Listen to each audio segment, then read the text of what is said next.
여러분 안녕하십니까? 누리 PD입니다. 자, 지금 우리 대선 관련한 판세 분석을 하는 전문가들 이야기를 들어보면요. 두 가지가 있습니다. 김문수 후보가 무섭게 지금 추격하고 있다는 게 하나 있고요. 그리고 지금 한 자릿수로 지금 따라 붙었다라고 하는 분석이 하나 있고, 또 다른 하나는 이재명이 지금 당선권에 들어갔다 벌써. 압도적이다. 2강이 아니다. 1강이다. 1강. 1강 1중이다. 이렇게 말하는 사람이 있거든요. 1강 1중 1약. 이준석까지 3명을 딱 포함한다 그러면요. 1강 1중 1약이다 그러거든요. 이런 자들이 많아요. 의외로.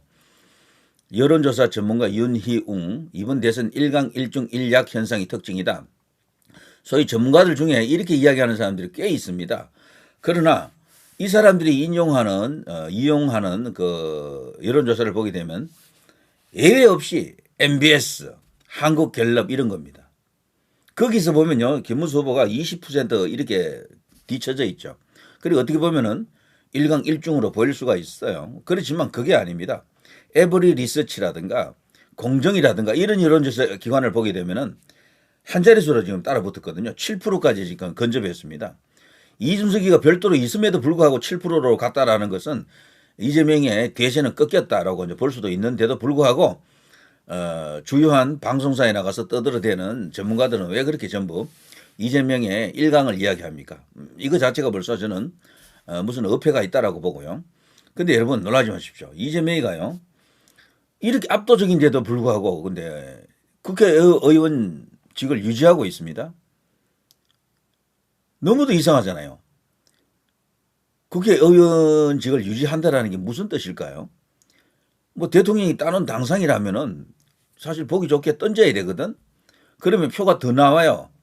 국회의원직도 버렸습니다. 이렇게 나가면은 이재명이가 이번에 진짜 완전 진검승부를 하는구나. 목숨을 걸었구나. 모든 걸 던졌구나. 그러면서 지지율이 조금이라도 더 올라간다고. 그런데 그렇게 안 하고 있어. 그리고 이재명 이야기를 들어보니까 나중에 가서 판단하겠다 이러고 있습니다. 그 특유의 예민한 질문에 대해서는 그 답변을 안 하죠. 이재명은. 그냥 구렁이 담 넘어가듯이 썩 넘어가 버린다고요. 아니면 그냥 다른 걸 갖고 공격을 하고 여론 선동을 하고 뭐 이런 식입니다. 저는 이재명이가요, 지금 여론 지지율은 앞서 있는 여론조사가 있지만 두려워하고 있다라고 봅니다. 무서워하고 있다. 혹시라도 잘못되면은 국회의원 자리를 갖고 있으면 그거 이제 방탄을 할 수 있잖아요. 국회의원 불체포 특권을 또 갖고 있고 뭐 등등 해서 말이죠.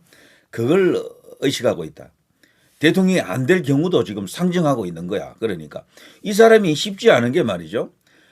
역대 이 민주주의 방식으로 선거하는 나라에서 이재명 같은 저런 범죄 혐의자가 대통령이 된 케이스가 없어요. 한 건 정도는 있을 수가 있습니다. 뭐 그거 자체를 이렇게 다투면서 이렇게 올 수가 있어요. 근데 도대체 범죄 혐의가 몇 개입니까? 저런 사람이 일국의 대통령이 된다? 와, 일단요, 이낙연 전 총리의 이야기를 한번 들어보고 가겠습니다. 이 사람이 이재명 잡는 데는 전문 킬러인데 말이죠. 이번 대선에서 꼭 김문수 후보 당선을 위해서라기보다는요, 이재명 대통령 저지를 위해서 같이 연대를 해줬으면 좋겠는데요. 드러나는 괴물국가의 모습은 이렇습니다. 권력자에게 유죄를 판결하면 대법원장도 가만두지 않습니다. 정치 권력이 협박하면 사법부는 굴복합니다. 대법관을 14명에서 최대 100명으로 늘려 대법원을 권력의 소나기에서 노는 포퓰리즘의 무대로 바꿉니다. 대법원 위에 헌법재판소가 상위기관으로 군림할 수도 있습니다. 정치인의 거짓말은 폭넓게 허용됩니다. 정치인이 무슨 죄를 지어도 빠져나갈 길이 생깁니다. 그 죄를 법에서 빼면 됩니다. 범죄 피고인이 대통령 선거에 출마하면 재판이 연기됩니다. 그런 사람이 대통령에 당선하면 무죄 판결은 허용되고 유죄 판결은 임기 내내 정지됩니다.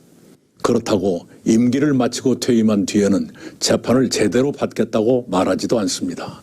이런 괴기스러운 움직임이 거대 정당 더불어민주당에서 실제로 벌어지고 있습니다. 자, 이낙연 전 총리 뭐 전곡을 찔렀죠.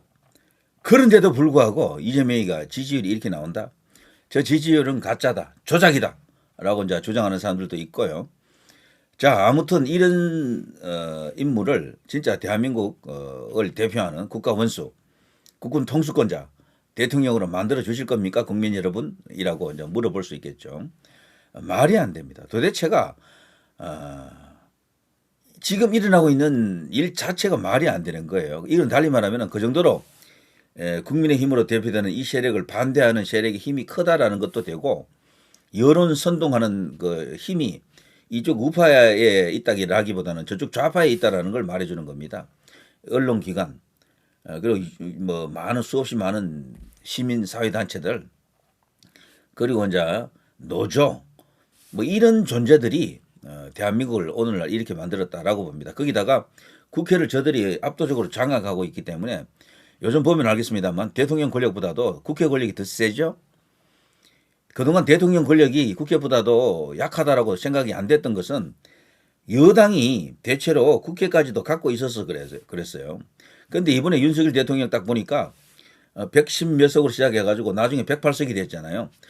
선거해가지고 정말 국회를 놓치니까 대통령으로서도 할 수 있는 게 거의 없구나.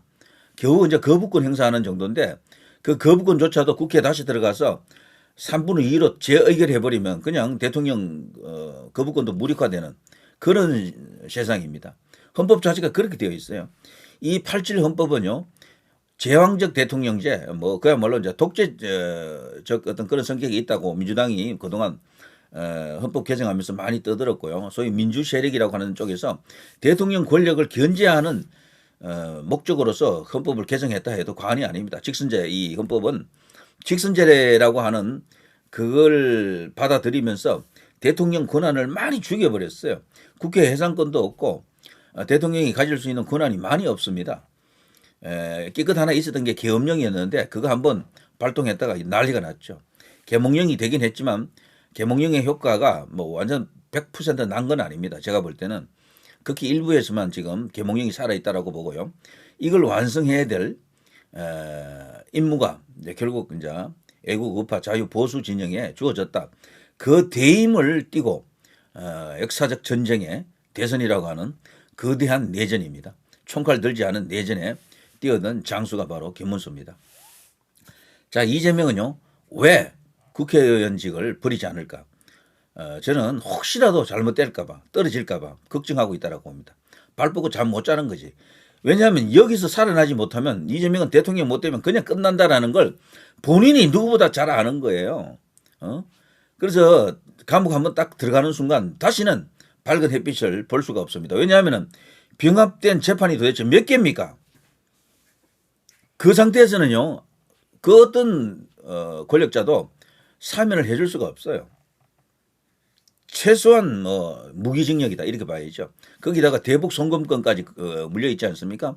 그 대북 송금권은 미국에서 우리 한국인 교포의 목사님 신목사 제임스 신이라 그러죠. 목사분이 지금 미국 그 사법당국에다가 고발을 해놨습니다. 그런데 이 고발이 만만치가 않아요.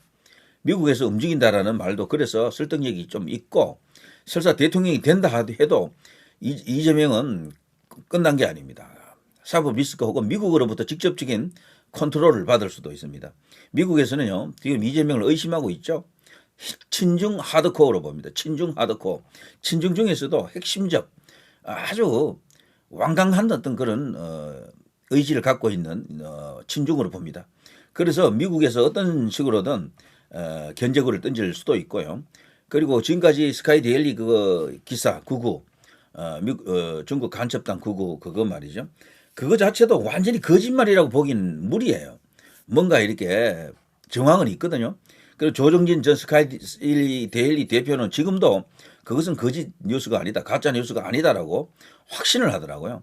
언젠가는 다 밝혀질 것이다라고 합니다. 저는 트럼프의 손에 다 쥐어졌다라고 보는데 그런 모든 것을 고려할 때 이재명은 벌벌 떠는 겁니다.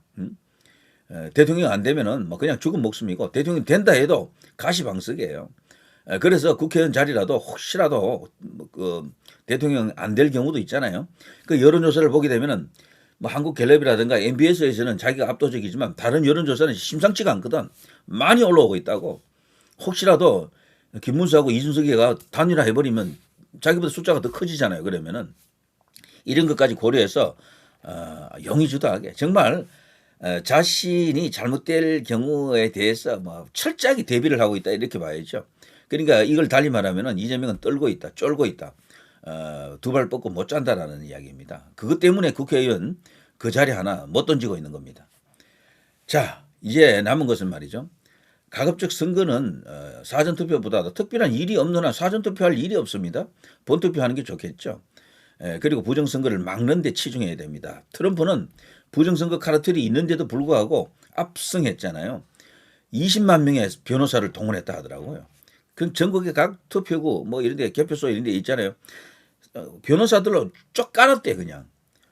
막 우리는 그렇게까지는 못한다 하더라도 좌우지간요 중요한 지역 수도권 이런 데는 집중적으로 감시망이랄까 감시 체제를 이제 가동해야 되겠죠. 결국에는 국민의 개인 각성으로 부정선거를 마음 놓고 자행하지 못하도록 막는데 주력해야 되겠다 이런 생각이 듭니다. 자, 아무튼 이재명은 지금 마치 대통령이 다 된 것처럼 떠들고 있고 그러니까 설레발 치고 있지만 혼자서 쫄고 있다는 게 드러났죠. 왜 국회의원 자리 하나 못 던지고 있는가? 그걸 보더라도 김문수 후보가 지금 잘 싸우고 있다 이런 이야기도 됩니다. 충분히 역전이 가능하다라는 희망을 갖고 자 오늘부터 계속해서 1%씩만 지지율 올리고 그러면 이재명 지지율이 또 상대적으로 조금씩 내려가겠죠. 충분히 대역전이 옵니다. 김문수 후보의 장점은 뭐 알면 알수록 미담만 터지는 이런 것이고 그리고 굉장히 소신과 결기 강단 이런 것도 굉장히 뛰어난 분이에요. 그래서 좌우 모두를 아우를 수도 있는 그런 요소도 많이 갖고 있으니만큼 충분히 이재명을 상대로 잘 싸울 수가 있다. 이길 수도 있다. 이런 희망이 생깁니다. 누리 PD 김준희였습니다.